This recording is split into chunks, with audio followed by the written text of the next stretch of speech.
그래서 비문학 공부는 다른 과목 공부하는 코어의 힘이다. 경험이 쌓이지 않은 상태에서 이게 기본인데 이거를 소홀히 하면서 자꾸 책만 읽는 거죠. 네, 애들이 엄청 어려워하고 있습니다. 반드시 필요한 배경 지식은 대부분 학교에서 배우는 것들이거든요. 짧은 비문학 지문이 우리가 읽는 책보다 훨씬 어렵습니다. 자, 그럼 이번에는 고난도 비문학 문제라는 것은 과연 어떤 것인가에 대해서 한번 얘기해 보려고 그래요. 네네. 필러 문학이라고 할 수도 있고 고난도 어려운 거. 네. 이게 뭘 얘기하는 거냐? 뭐가 어려운 거냐? 이거잖아요, 지금. 그렇죠? 네. 제가 한번 먼저 얘기할까요? 그래, 얘기해 네네. 보세요. 네. 제가 자료를 좀 가져왔는데 추상적으로 이야기하는 것보다는 와, 네. 자료까지 준비하셨어요? 네네. 예.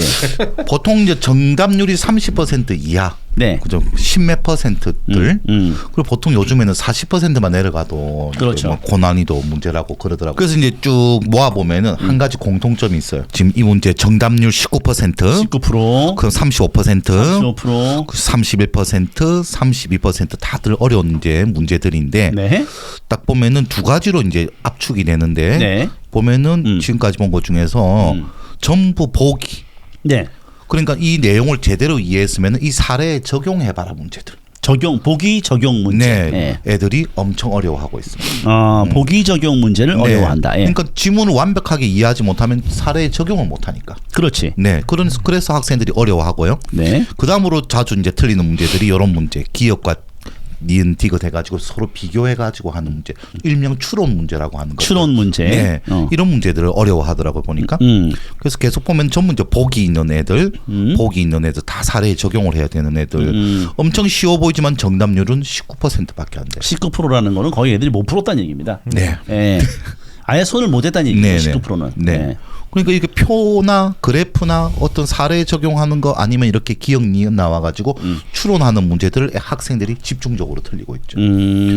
그래서 학생들이 이제 대비를 할 때 이런 쪽에 단순히 문제 풀고 맞췄다 해서 끝나는 것이 아니고 이게 왜 이렇게 되는가 저번에 이제 나 원장님께서 말씀하셨듯이 적어야 돼요.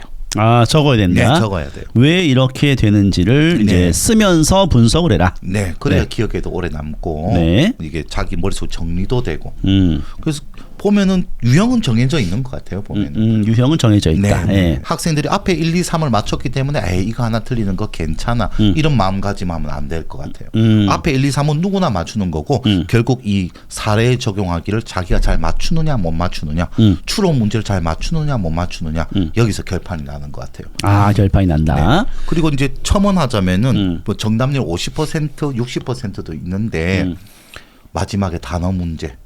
그 1등급 맞는 학생들이 의외로 거기서 틀리는 경우가 있다. 단어 문제. 네, 예, 네. 예. 문맥에 알맞은 단어 찾기. 그런 것도 연습을 좀 해둬야 될 것 같아요. 어휘 문제도 네. 조금 어렵다. 네. 자, 그러면 이제 비문학에서 고난도 문제는 이런 것이다. 뭐냐면은 보기 적용 문제. 보기 적용 문제는 지문을 완벽하게 이해한 상태에서 이해해야지 사례에 적용할 수 있거든요. 이해가 어설프게 되면 사례에 적용을 못합니다. 이래서 보기 적용 문제가 이제 애들이 많이 틀리고, 그 다음에 이제 어떤 두 개의 어떤 화제나 대상을 네. 비교 분석하는 문제들, 네네네. 이런 것이 이제 상당한 추론 능력을 요구하는 거기 때문에 어렵고, 그리고 어휘 문제에서 의외로 네. 또 미끄러지는 애들이 있다. 네네. 이 정도로 일단 얘기를 한 것 같아요. 네. 우리 나 원장님은 어떻게 생각하세요? 아까 그 보여주셨던 이제 문제들 중에서 모델링 렌더링 지문의 문제 같은 경우는 그 네. 정답률 엄청 낮았던 거 있잖아요. 네네.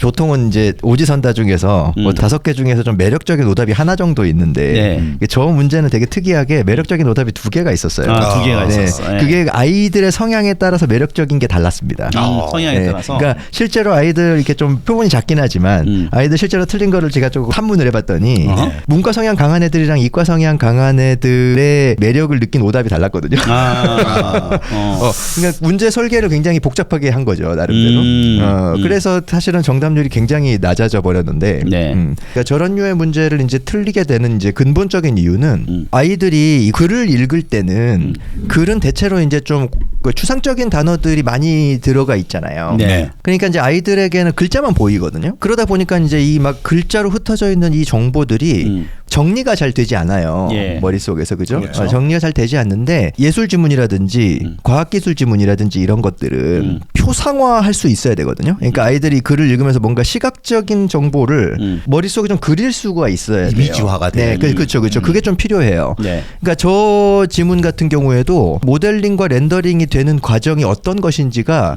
애니메이션이 머릿속에 좀 그려져야 되거든요. 네네. 네, 그래야지 이게 정리가 잘 되는 글이란 말이에요. 네. 그리고 저 글은 제가 볼 때는 3D 애니메이션이라는 거를 관심이 있는 학생과 없는 학생이 느끼는 난이도의 차이는 컸을 거예요. 맞아요. 아마도요. 네. 그런 거에 아예 관심이 없는 친구들이 진짜 떠올리기 어려웠을 거라고 보거든요. 네. 네. 우리 친구들이 이제 저런 문제들을 좀 잘 풀려면 이제 보기에 이렇게 적용하는 이런 문제를 잘 풀려면 일단은 좀 이렇게 이미지화 할 수 있는 것들은 좀 시각화하는 능력을 연습을 자꾸 해봐야 된다고 봐요. 과학기술 지문 같은 경우에 만약에 뭐 예를 들어서 그 뭐 기계 장치 같은 걸 설명한다든지 원리를 네. 아니면은 신체나 혹은 뭐 지구에서 일어나는 일들 같은 것들을 뭐 설명한다든지 이런 거는 그런 게 머릿속으로 잘 정리가 안 되는 학생들이면 좀 그려보는 게 좋다고 봐요. 맞아요. 네, 그러니까 시각적으로 조금 그림을 그려보는 게 좋다고 보고. 한마디로 이제 써보란 얘기랑 비슷한 네, 얘기네요. 네. 사실상 써봐라. 쓰다 보면 이제 그게 그림으로 될 수도 있거든. 네, 맞아요. 근데 그게 오히려 뭔가 글의 형태로 뭔가 이렇게 구조도를 그리는 것보다 오히려 그냥 시각적인 이미지로 이거를 정리할 수 있으면 그게 훨씬 더 정리가 잘 되거든요. 네네. 근데 이제 그거는 글의 내용에 따라 좀 다르긴 한데 내용에 따라 달라지겠죠. 예를 들어서 만약에 무슨 그런 뭐 사회과학 지문 같은 것들 있잖아요. 네. 경제 지문이라든지 법률 지문 같은 거. 그런 좀 사회과학 지문 같은 경우는 오히려 이제 내용상 시각화할 수 있는 요소가 별로 없잖아요. 그렇죠. 사실은. 예, 예. 그러니까 오히려 이런 것들은 좀 적용될 수 있는 실제 사례를 떠올려 보는 게 더 좋다고 생각되거든요. 맞아요. 네네. 실제 네. 뭐 상속법 같은 거 구체적인 할 때. 예시를 떠올려 보는 거죠. 사회과학 쪽의 설명문들은 되게 잘 쓴 설명문들이면 중간중간에 예시들이 계속 들어가요. 맞아요. 그러니까 우리가 실제로 그런 종류의 책을 읽다 보면은 중간에 계속 사례들을 드는 걸 우리가 볼 수 있는데 예. 그래야지 적용이 잘 되기 때문이죠. 그렇죠. 네. 그러나 수능 지문에서는 의도적으로 그런 걸 많이 뺍니다. 그렇죠. 네. 왜냐면 길어지면 안 되니까. 너무 친절해지니까. 네네 그렇죠. 그러니까는 예시가 없이 원리의 흐름만 정리가 돼 있다면 예시를 한번 스스로 만들어보는 연습을 해보는 것도 좋아요.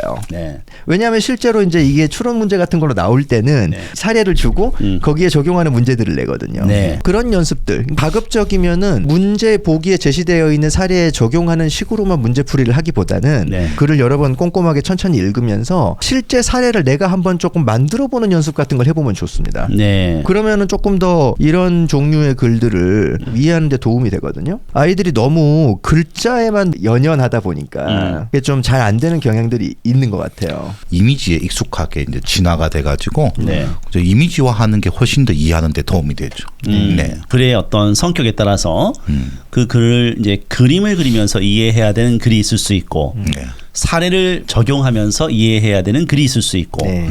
또 내용을 한번 정리를 하면서 또 이해가 되는 글이 있다는 거예요. 네. 공통점이라는 거는 그 글의 흐름을 정확히 이해해보는 과정으로서 네. 그림이든 사례든 써보기 글의 성격에 맞게끔 우리가 이제 통합적으로 지문을 이해하려는 노력이 필요하다 이렇게 이해가 되는 것 같아요. 그렇죠? 그 인문철학 지문 같은 경우는 보통 사례를 줍니다. 네네. 그 제시문에서 보통 예를 들어서 설명을 해요.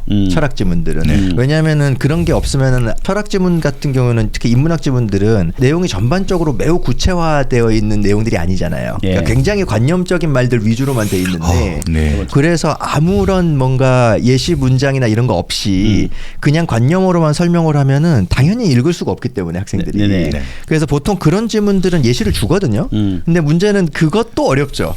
학생들이 볼 때는 그 거기에 나와 있는 그런 철학적인 언어들이 그 글에서 예를 들고 있는 것과 어떻게 연결되는 건지가 잘 이해가 안 되거든요. 그러니까 사실은 이제 그런 거를 읽을 때는 결국은 이제 그 글에 제시된 예시를 그 관념어들을 적용해서 정확히 이해해내기 위한 연습을 해야 돼요. 그러니까 예시가 있으면 그 예시의 어떤 부분이 어떤 관념어랑 연결이 되는 부분인지 네네. 이런 것들을 자꾸 해보는 게 좋아서 본인이 분석해서 공부를 할 때는 뭐 예를 들어서 만약에 글에 나와 있는 어떤 문장 같은 게 있어요. 어떤 명제 같은 게 주어져 있으면 그 구체적인 명제를 내가 한번 써본 다음에 그 명제를 구성하고 있는 그 내용들의 밑줄을 그어서 그게 어떤 개념이랑 연결되는 건지 같은 거를 도식화를 해보는 거예요. 실제로. 그런 식으로 나름대로 좀 간략하게 정리를 할 수 있는. 왜냐하면 이걸 그려보면 어쨌든 이것도 하나의 시각적인 정보가 되기 때문에. 그럼요. 네. 네. 그래서 그런 연습을 자꾸 해보는 게 네.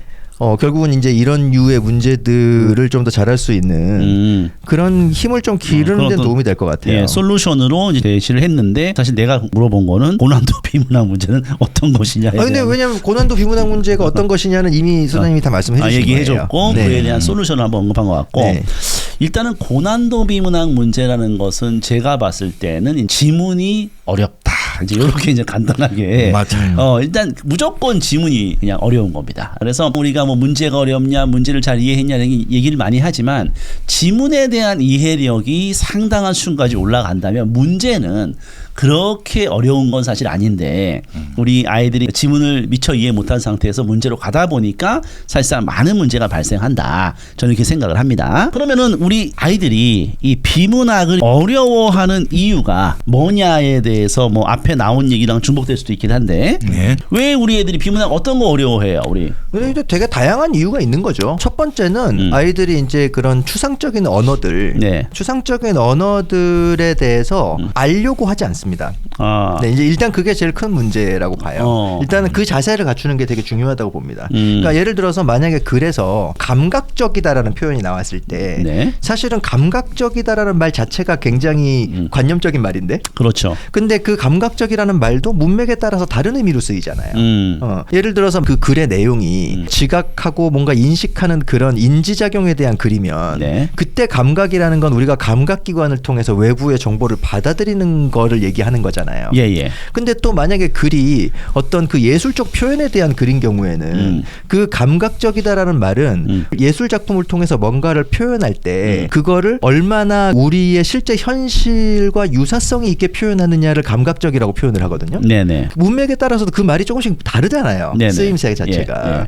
근데 그거를 구분을 해서 이해를 할 수 있으려면 네. 기본적으로 일단 학생들이 그런 어떤 좀 그 추상적인 말들이 나왔을 때 그 말이 어떤 의미이고 사전적으로 어떤 의미이고 그래서 문맥적으로 이걸 어떻게 이해할 수 있는지 같은 것들을 궁금해해야 되거든요. 네. 그래야 그런 것들이 쌓여서 그러니까 그게 어떻게 보면 실질적인 어휘력인데 어휘력이라고 하면 자꾸 이제 뭔가 단어장애로 뭔가 외우고 영단어 외우듯이 약간 영어 느낌이죠. 네. 그렇게 접근을 하는 경우들이 많지만 사실 실질적인 어휘력이 아니거든요. 그런 건 그냥 우리는 문맥적으로 이게 어떻게 쓰였는지를 이해해야 하는 거지 그냥 사전에 적혀있는 뜻만 안다고 해서 이걸 우리가 이해할 수 있는 건 아니라서 네. 일단은 아이들이 이제 이런 글을 읽으면서 그런 말이 무엇인지를 궁금해하고 그걸 좀 생각해보고 찾아보고 이런 게 매우 부족한 게 큰 원인이라고 보고요. 왜냐하면 그런 게 쌓여야 돼요. 근데 아시다시피 그게 하루아침에 되지 않지 않습니까? 네네.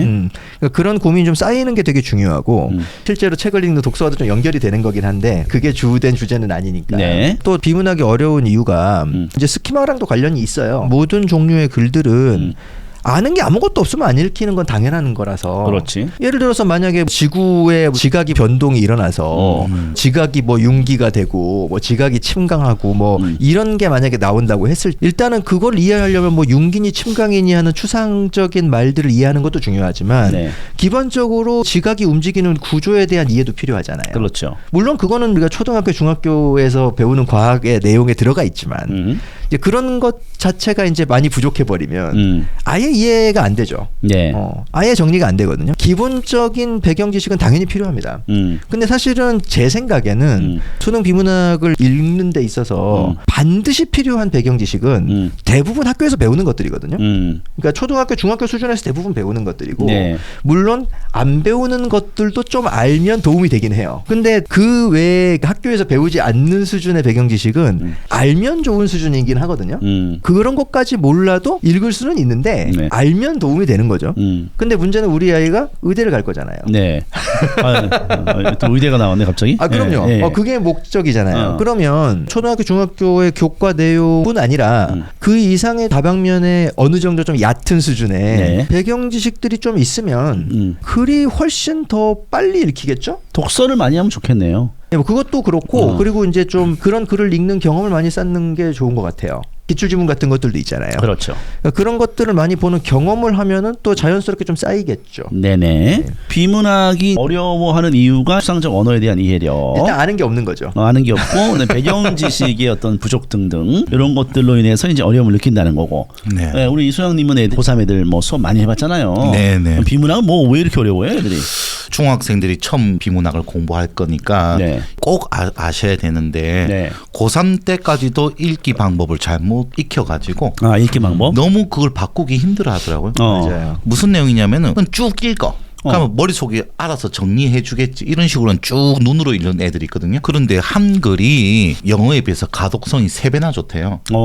그러니까 눈으로 읽는 속도와 내가 읽는 속도가 불일치해요.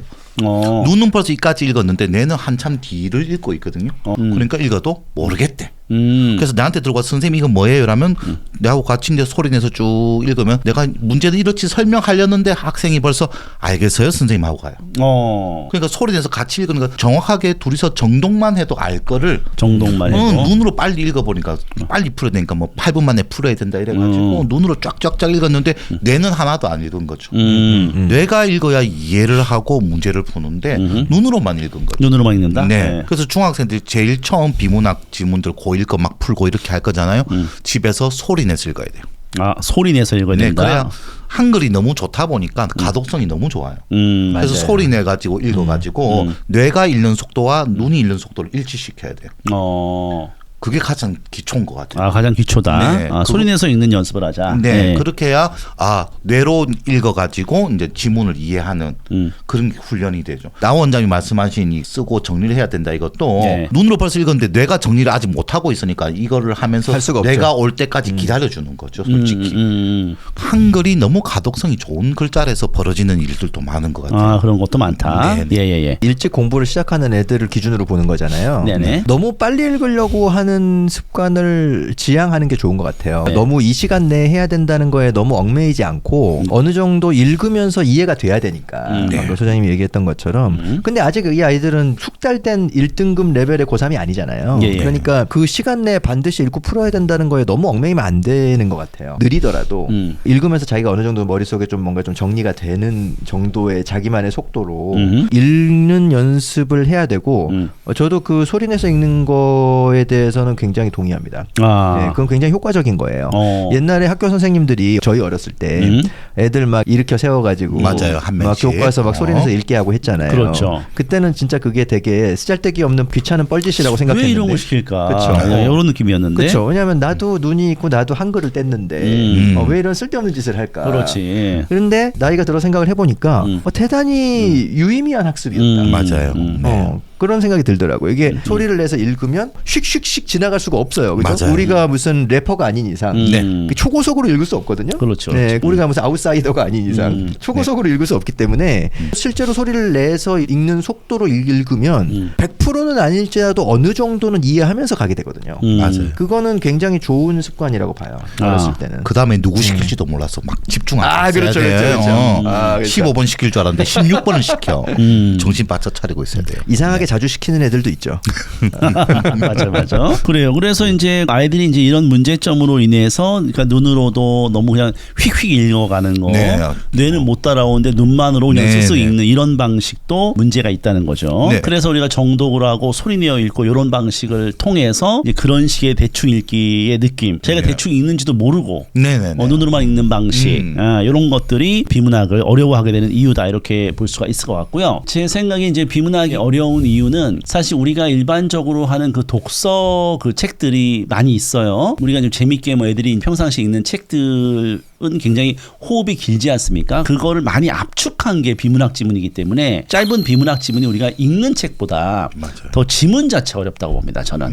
모든 비문학 지문이 다 어려운 건 아니고 애들에게 변변을 주는 한두 개 지문 정도는 우리가 평상시에 그냥 즐겨 읽는 그런 책들의 수준이 아니에요. 훨씬 어렵습니다. 그러다 보니까 내가 책을 어느 정도 읽었는데 내가 이 지문은 내가 못 읽겠어. 뭐 이런 사태가 발생하는 결국 지문 자체의 어려움. 사실은 뭐 상대평가다 보니까 4%까지 1등급이다 보니까 변별은 해야 되는데 문학 같은 거 너무 어렵게 내버리고 막 이래버리면 문법 같은 거 어렵게 내면 사실 사교육 의존도가 심해질 수 있거든요. 학원 가서 뭐 문학 공부해야 돼, 문법 공부해야 돼. 근데 비문학은 좀 애매하단 말이에요. 맞아요. 독서를 많이 하면 돼라는 분위기로 만들 수 있는 게 비문학이거든요. 그렇죠. 그래서 비문학을 완전히 어렵게 내버리는데 봐봐, 그러니까 독서 해야지 니네 독서 안 해서 그렇잖아 했는데 사실 독서를 해도 우리 독서 얘기 나중에 하겠지만 네, 맞아요. 이 비문학 지문을 못 풉니다. 예, 그래서 지문 자체의 어려움이 상당하기 때문에 아이들이 힘들어하는 것은 당연하다 이렇게 볼 수가 있을 것 같아요. 비문학 지문이 밀도가 높고 네. 비약이 많다 보니까 상위권 학생들은 그 논리적 비약과 그 생략된 요소들이 어느 정도 있다는 거를 염두에 두고 읽거든요. 네. 심지어 정말로 잘하는 친구들은 그 사이사이에 어떤 전제가 생략돼 있고 그렇죠. 어떤 예시를 넣으면 좋고 네. 그런 것들까지 꼼꼼하게 채우면서 읽는 친구들도 있어요.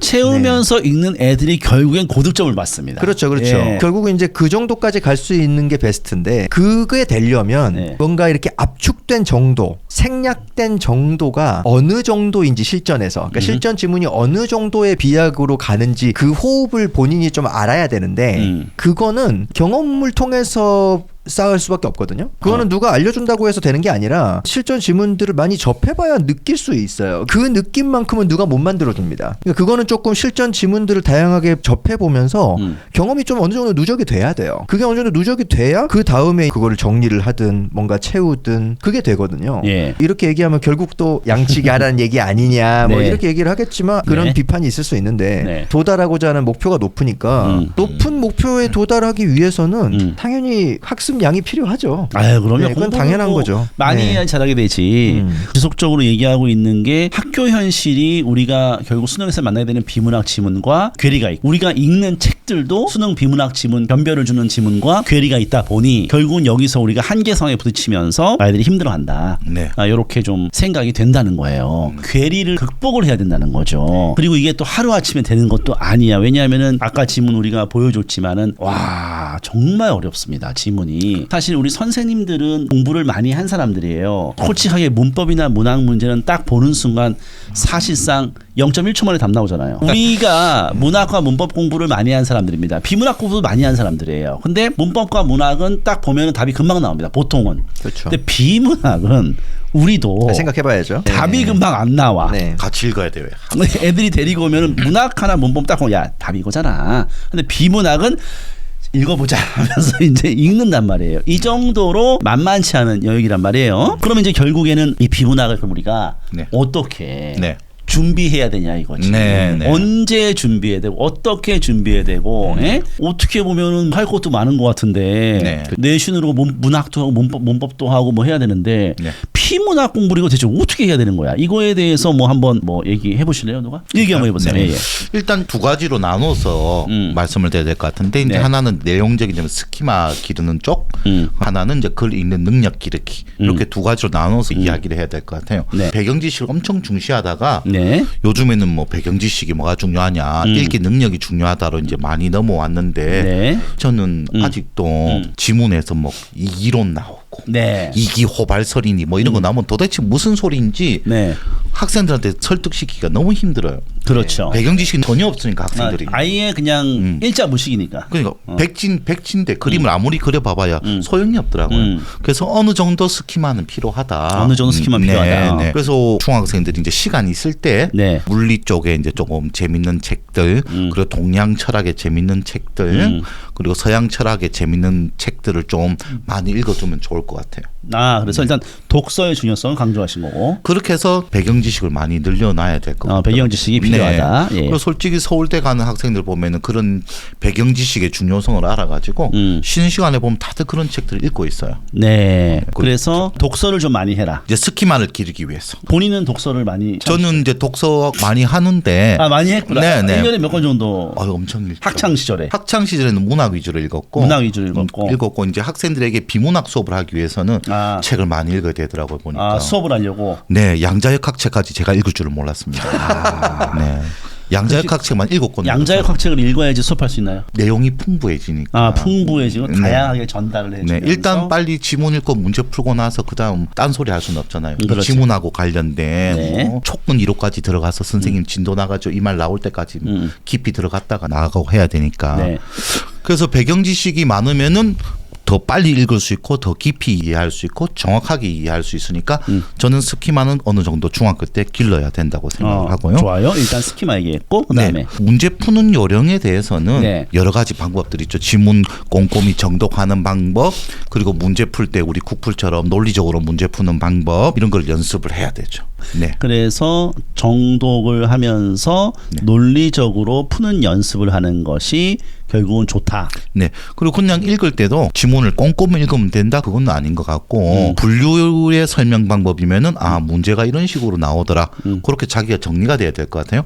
과정의 설명 방법으로 글이 진행이 되면은 이렇게 과정이나 위치를 뒤바꾸는 이런 식으로 문제를 물어보는구나. 왜? 과정은 순서가 중요하니까 순서를 비트는 문제는 당연히 나오겠죠. 분류를 하게 되면은 얘와 얘의 차이점을 아느냐 물어보려고 하면은 싹 바꾸는 그런 쪽의 문제가 나오더라. 근데 이거는 문제 푸는 스킬 아니냐, 기술적으로 가르치지 말라고 하는데 그게 아니고 분류의 설명 방법이 나오면은 예를 들면은 국물라면과 비빔라면의 차이가 뭐냐 물어보면 국물이 있냐 없냐를 물어볼 수밖에 없거든요. 네. 그래서 당연히 그런 쪽으로 학생들이 설명 방법에 따라서 나오는 문제 유형들을 정리를 해야 될 것 같아요. 정리를 해야 된다. 그리고 분명히 문제는 유형별로 되어 있어요. 설명 방법에 따라서 잘 물어보는 유형이 분명히 있습니다. 유형별로 문제 네. 유형이 있다. 네. 오케이. 우리 저희 책 노하우기 때문에 여기서는 꺼내야 될 것 같아요. 그래요. 네. 좋습니다. 인과관계로 나오면은 인과관계가 어떻게 뒤틀려서 나오는지 우리 책에는 이런 게 있다. 다 있죠. 네. 광고는 아니고. 네, 손으로 일일이 체크도 하게 다 되어 있죠. 다 돼 있구나. 네. 좋아요. 네. 그러면은 또 비문학 학습법 관련해서 뭐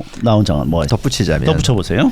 스키마가 매우 중요하잖아요. 네네. 우리 학생들이 모든 걸 다 할 수 있으면 너무나 좋은데 그렇지. 학생들도 개인차가 있는 거고 시간의 한계도 있는 거잖아요. 그럼요. 예, 예. 아이들마다 체력도 다르고 집중력도 다를 텐데 네네. 그런 것들을 고려했을 때 저는 스키마 학습이라는 것 우선순위가 좀 있다고 생각하는데 네. 일단 저는 1순위는 교과 학습이라고 봅니다. 교과 학습. 네, 어렸을 때 아이들이 이제 초등학교, 중학교 다닐 때 자기가 좀 좋아하는 과목이 있을 거고 네. 안 좋아하는 과목도 있고 그럴 거란 말이에요. 네네. 전 과목을 다 좋아하는 애들은 흔치 않잖아요. 그럼요. 그런데 가급적이면 안 좋아하는 과목이더라도 어느 정도는 학습 성취를 이룰 수 있도록 하는 건 되게 중요하다고 봅니다. 예예. 네, 특히 이제 중학교에서 학습을 할 때 공부한 내용들을 중간고사, 기말고사 100점 맞으면 끝 이게 아니라 이것들을 배웠으니까 그렇죠. 기억을 하고 앞으로도 네네. 그런 태도를 가지면 되게 좋다고 보거든요. 네네. 예전에 고등학생들한테 이렇게 이제 비문학 할 때 교과 학습을 통해서 어느 정도 습득할 수 있는 기초적인 스키마가 아주 없는 학생들의 경우에는 네. 실제로 중학교 교과서를 조금 요약해서 설명해주고 했었어요. 왜냐면 너무 모르니 물리학 원리에 대한 지문이 나왔는데 지금 얘는 밀도가 뭔지를 모르고 중력이 뭔지를 몰라버리면 그 외에 어려운 개념들 뭐 양력이니 부력이니 이런 걸 설명할 방법이 없거든요. 그렇죠. 네. 일단 그걸 알아야 될 거 아니에요. 기본 그런 건 개념을 너무 알아야지. 당연한 거니까 그래서 설명해주지 않는단 말이에요. 교과 학습이 스키마의 제일 첫 걸음이라고 보고 있고요. 네네. 초등학교, 중학교 수준의 교과 학습을 얘기하는 거예요. 네. 그리고 두 번째는 이건 뭐 너무 당연한 얘기긴 한데 최근 몇 개년 기출 문제들입니다. 네네, 최근 몇 개년 기출 지문들. 맞죠. 왜냐하면 이게 너무나 당연한 게 수능만 그런 게 아니라 모든 국가 시험이 다 마찬가지일 거예요. 네. 그러니까 올해 새로운 문제를 가지고 출제를 하는데 이거는 국가 시험이고 이미 그동안에 누적된 기출 문제들이 있지 않습니까? 그렇죠. 족보가 존재한단 말이에요. 네. 당연히 지난 수년간의 기출 문제들을 풀어보겠죠. 네네. 풀어보고 분석을 해볼 거예요. 네. 그것조차 안 하고 시험을 보는 건 너무 무례하죠. 당연히 이걸 출제를 하시는 분들 입장에서는 최근 몇 개년간의 기출 지문들은 얘들이 읽어봤을 거라는 걸 전제로 깔게 되죠. 그 얘기는 거기에 나오는 핵심 개념 정도는 수험생들이 알 거라고 생각을 할 겁니다. 그러면 우리 학생들도 알아야겠죠. 그렇죠. 그러니까 그런 몇 개년 기출 지문들을 읽으면서 거기에 여러 가지 그 개념들이 나올 텐데 네. 그런 것들이 하나의 배경 지식화 돼야 되는 거예요. 일단은 어떻게 보면은 되게 당연한 얘기라서 재미가 없을 수 있지만 스키마를 쌓는 데 있어서 가장 기초가 돼야 되는 건 일단은 교과서와 기출 문제인 것 같아요. 굳이 이런 당연한 얘기를 드리냐면 이게 기본인데 이거를 소홀히 하면서 자꾸 책만 읽는 거죠. 뭐 수학에 대한 책도 읽고 역사에 대한 책도 읽고 시중에 있는 다양한 책들을 읽는 거예요. 좋죠. 독서는 좋은 거예요. 네네. 아름다운 취미잖아요. 그렇죠. 하지만 네. 교과 학습의 성취도가 낮고 기출 문제에 대한 경험이 쌓이지 않은 상태에서 책만 읽는다? 저는 그거는 아닌 것 같고요. 한계가 있다. 순서가 틀렸다. 순서가 틀렸다. 네. 일단은 그게 선행돼야 생겨야 된다고 저는 보는 입장이에요. 아, 좋습니다. 네. 학교에서 내신을 어떻게 보면은 네. 성실하게 따라가는 것만으로도 우리가 많은 스키마를 얻을 수 맞아요. 있다라는 얘기고 사실 그렇습니다. 네. 네, 사실 그렇고 또 우리 나원장처럼 웬만하게 학교에서 배운 내용은 다 기억에 남아있는 사람들이라면은 네. 상당히 네, 네. 일리가 있는 얘기지만 저처럼 들으면 잊어버리는 사람들 입장에서는 또 좀 한계가 있는 건 사실이고 그다음에 이제 독서량을 큰 독서를 우리 또 해왔던 우리 이 소장 입장에서는 네. 아무래도 그것이 스키마 쌓는데 상당히 도움이 된다. 둘 다 이제 맞는 얘기 같아요. 이제 둘 다 너무 당연한 얘기고 너무 좋은 얘기지만은 실제적으로 이제 보면 이제 독서라는 거는 초등학교 때 어느 정도 독서 습관이 들이지 않은 친구들은 사실 좀 한계가 있거든요. 네. 읽어야 돼라는 건 알지만 찾아 읽게 되지를 않아요. 네. 그리고 중학교 올라가면서 많이 바빠집니다. 애들이 사실상 시험, 수행평가, 시험, 수행평가, 학원 이러면은 사실 독서를 즐기는 경우가 옛날 사람들은 좀 많이 즐길 수 있어요. 옛날 사람은 네. 많이 아니 근데 이제 순간에 그래서 이제 그런 부분이 있을 수 있고 또 내신 같은 경우 뭐 반짝 애들이 벼락치기로 하고 확 잊어버리고 말이야. 우리 나원장은 뭐 하면 안 잊어버리니까 머릿속에 남아 있거든. 괜찮아. 아 이거 옛날 교과서 사회 과목에 나왔던 얘기네. 논란이 있겠는데요. 이거 지리에서 배웠던 거잖아 이러는데 예, 그렇지 않은 또 한계가 있는 친구들은 또 있을 수 있다. 그럼 그런 친구들은 어떻게 해야 되느냐. 배경 지식이 없는데 라고 했을 때는 저는 오히려 기출 문제들 아까 얘기했던 네. 그런 거를 분석하는 성실하게 짧은 지문을 내가 정확히 이해하려고 하는 거 그것만으로도 저는 어느 정도 효과가 있다고 생각해요. 그래서 제가 예전에 공부를 할 때 옛날에 공고였죠. 공고를 다니는 친구가 고3 때 저를 찾아온 거예요. 공부를 해본 적이 없어 얘는. 근데 대학을 가고 싶다는 거예요. 그래서 제가 그러면은 너는 어차피 수학은 안 돼 포기해. 그리고 그때 탐구 과목이 우리가 12과목인가 봤어요. 탐구를. 아, 그렇죠. 수리 탐구 2. 네. 11과목을 봤죠. 11과목을 네. 봤어요. 11과목. 그래서 야, 넌 탐구도 안 돼. 11과목을 공부를 못 해. 넌 어차피 너는 딱 영어하고 국어만 해. 이렇게 한 거예요. 그래서 넘기는 문제집, 국어 문제집을 그때 엄청나게 얘가 이제 풀었는데 정말 일자무식이었습니다. 근데 지문을 많이 공부하다 어떻게 됐냐면 애가 굉장히 박식해진 거야. 기출문제들 이제 쭉 한번 풀으면은 패턴이 좀 반복됩니다. 중력에 대한 지문도 있고 뭐 회전력에 대한 지문 뭐 이런 것들에 대한 그 방대한 사실 스키만 얻을 수 있어요. 그래서 내신으로 습득이 된 친구들 이 아니고 독서로 습득이 되는 친구가 아니라면 이제 이런 지문에 대한 공부를 이제 성실하게 하는 것만으로도 사실 상당한 스키마를 얻게 된다라고 이제 좀 생각이 들고 그리고 출 문제를 풀면서 문제 푸는 요령을 이제 정리하고 이런 게 이제 사실 제가 늘 얘기하는 국풀이거든요. 그래서 풀이 과정을 쓰는 학습이라는 게 결국은 뭡니까? 정확하게 글을 읽어보려고 하자. 지문과 내가 씨름을 한번 해보자 이건데 우리 애들이 안 하니까 이제 씨름하게 만들려고 이제 풀이 과정 써보자 이런 얘기인데 그거의 중요성을 얘기한 거고 우리 아이들이 힘들어도 내가 정말 지문을 정확히 이해하려고 그림도 그려보고 사례도 적용해보고 이렇게 아까 나원장 얘기했던 것처럼 그게 다 어떻게 보면 지문과 내가 대화를 나누는 과정이란 말이에요. 사실은 내가 굉장히 어려운 글을 소화해 나가는 그런 것들이 얘기를 해준 것 같아요. 디테일하게 들어가면 한도 끝도 없는데 네. 오늘은 이제 좀 큰 틀에서 얘기하는 거니까요. 그렇죠. 그러니까 뭐 세부적인 좀 스킬들까지 가면은 이제 뭐 끝도 없는 그쵸, 겁니다. 그죠. 네, 끝이 사실은, 없는 건데 네. 접근 방법과 철학이 중요한 거니까 그쵸. 오늘 그런 얘기를 전반적으로 지금 하고 있는 것 같고 네. 학년별로 초등학교, 중학교, 고등학교 때 네. 이 비문학 학습을 뭐 어떻게 해야 된다라는 언제 시작을 해야 된다 뭐 이런 것들부터 시작해서 비문학 이거 애매한 거를 어떻게 시작해야 되는 거예요 이거를 네, 학년 때 시작해야 되며 어떻게 언제까지 좀 마무리해야 되며 저는 중학생도 빠르다고 생각을 했었거든요. 중학생도 빠르다. 예. 네. 근데 실제로 이제 기파랑을 운영해 보니까 네. 초4부터 하는 게 맞더라고요. 초4부터는 네. 왜요? 긴 지문부터 안 하고 네. 한 문단 읽기부터 똑바로 하는 거를 네. 기초부터 익혀야 되는데 네. 초4부터 그게 가능하더라고요. 잘 따라오더라고요. 그러니까. 기파랑 출신이라고 지금 그러는 거는 아니죠. 아니죠. 애들 보면은 우리 지금 그런 관점으로 안 합니다. 네. 딱 예. 문단이 나왔을 때, 객관적이에요. 문단이 딱 나왔을 때 학생이 여기에 대해서 배경 지식도 없고 아무것도 없는데, 자 핵심어 찾아, 핵심어 찾아 동그라미 치고, 자 핵심어 위에다가 와 딱 적고, 이 핵심어에서 뭐라고 설명하니, 한 애가 읽고 대답을 해요. 어떻다고 하니, 하우 적고 쌤한테 말해보려면 이야기를 해요. 어떤 경우는 why까지, 왜까지 이제 적혀 있는 문단에는 또 물어보면 애들이 대답을 잘해요. 곧잘.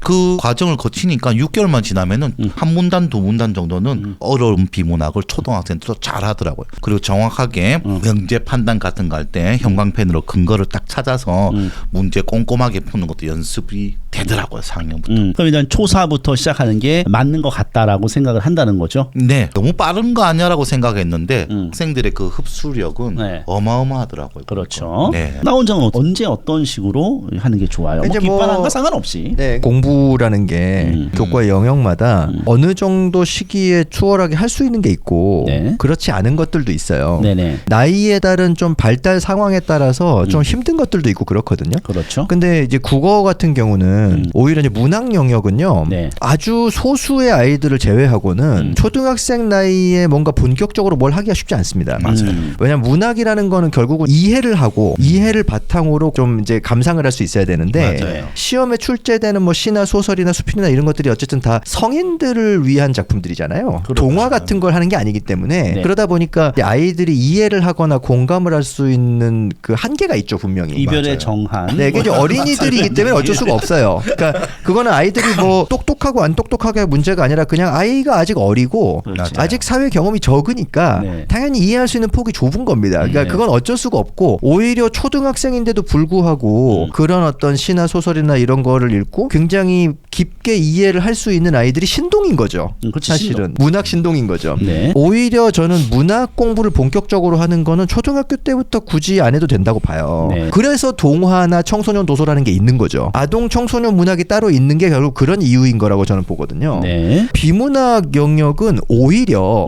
일찍 시작해도 되는 학생들이 꽤 있습니다. 네. 오히려 어떻게 보면은 이게 같은 국어 교과에 묶여 있어도 문학과 비문학은 학습에 필요한 자질의 차이가 좀 있는 것 같은데 네. 비문학 영역은 오히려 영어나 수학 같은 기초 과목적인 성격이 강하다고 봐요. 그렇죠. 맞아요. 도구죠. 네, 그래서 이 영역은 당연히 같은 나이라고 하더라도 발달 차이가 있지 않습니까? 문학에 필요한 발달의 수준이라는 거는 나이의 영향을 더 많이 받는 것 같아요. 같은 나이대 애들 간에는 격차가 아주 크지 않은 것 같거든요. 근데 비문학은 같은 나이의 아이들이라도 격차가 좀 있는 것 같아요.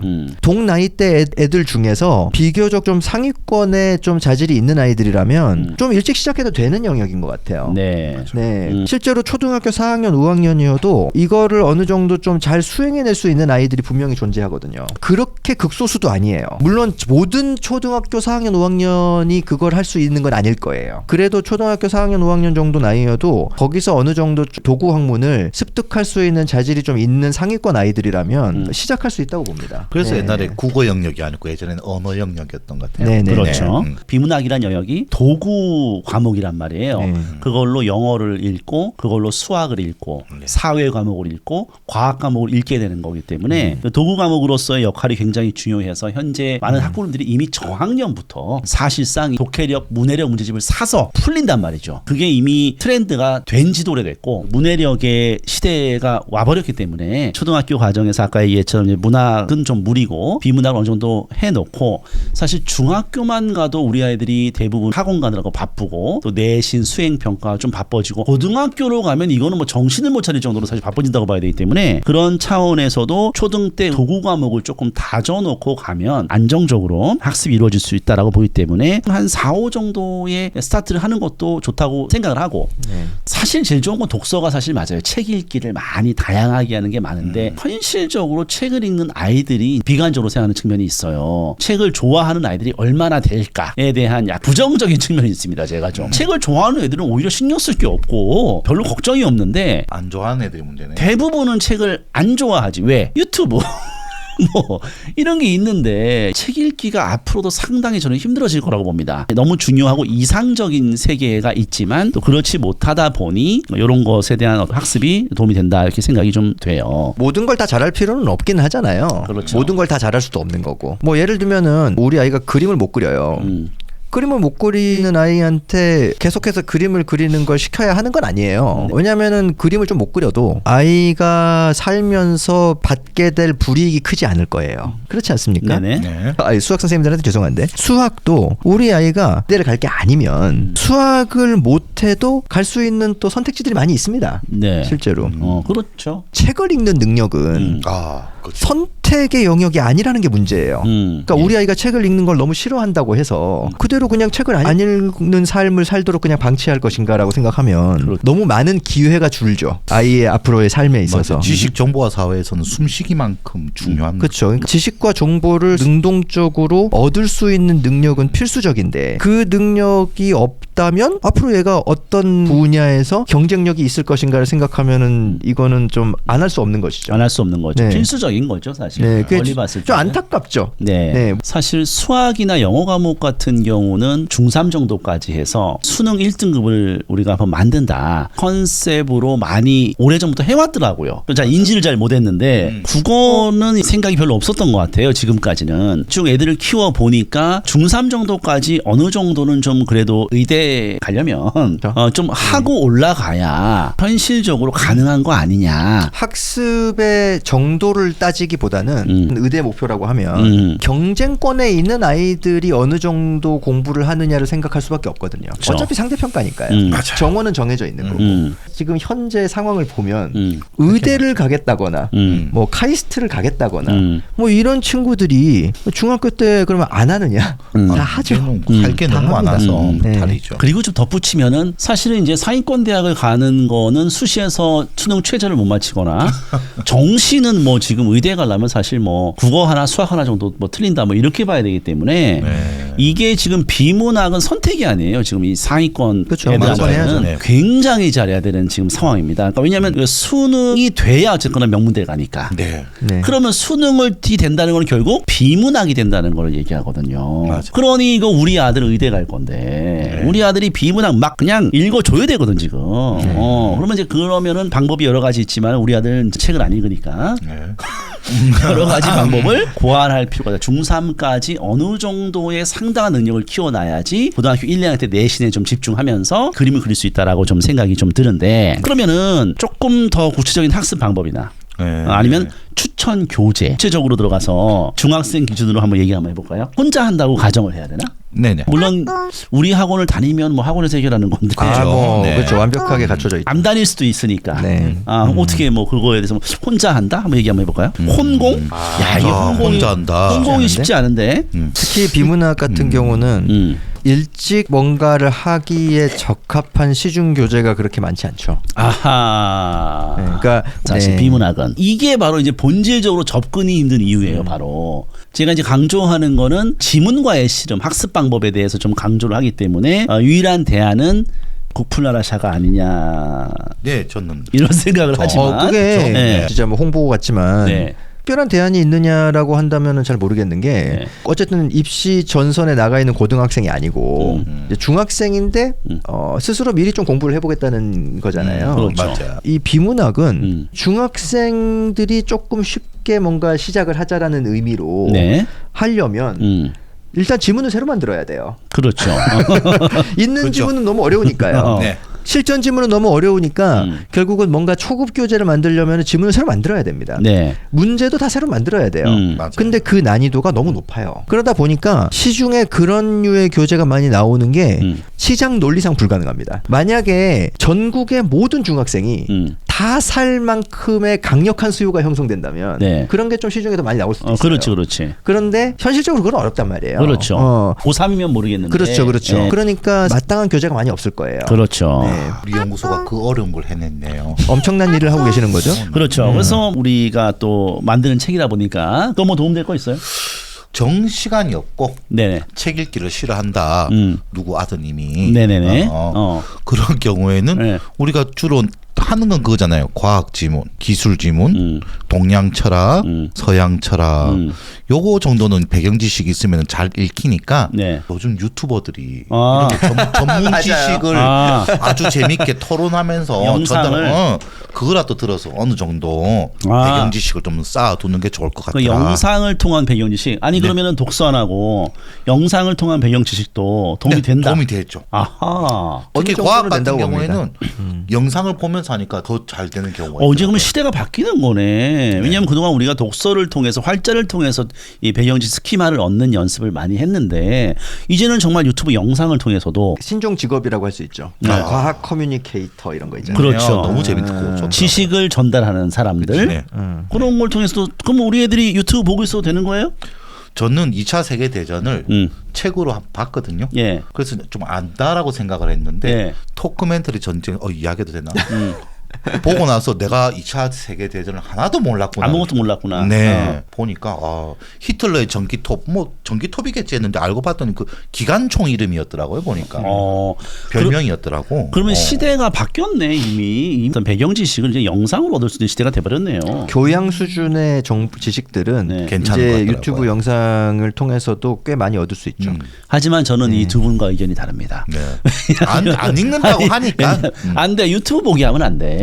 지금 유튜브 보면 안 되지 얘가. 아니 도움되는 건 맞는데 네. 성인 입장에 재밌게 보면서 이런 지식들 좋아 이건데 그래도 이런 지식도 활자를 통해서 얻는 연습을 해야 된다라고. 네, 저는 그게 살짝 기본이. 빠질게. 네, 그게 기본인데. 빠져갈게요. 좀 빠질게요. 미안합니다. 몰랐던 분야의 지식에 흥미를 갖게 하는 도구로서는 쓸만하다고 보고요. 그러니까 아니 실질적으로 도움이 됩니다. 이 영상이. 네. 우리는 굉장히 터부시하잖아요, 사실은.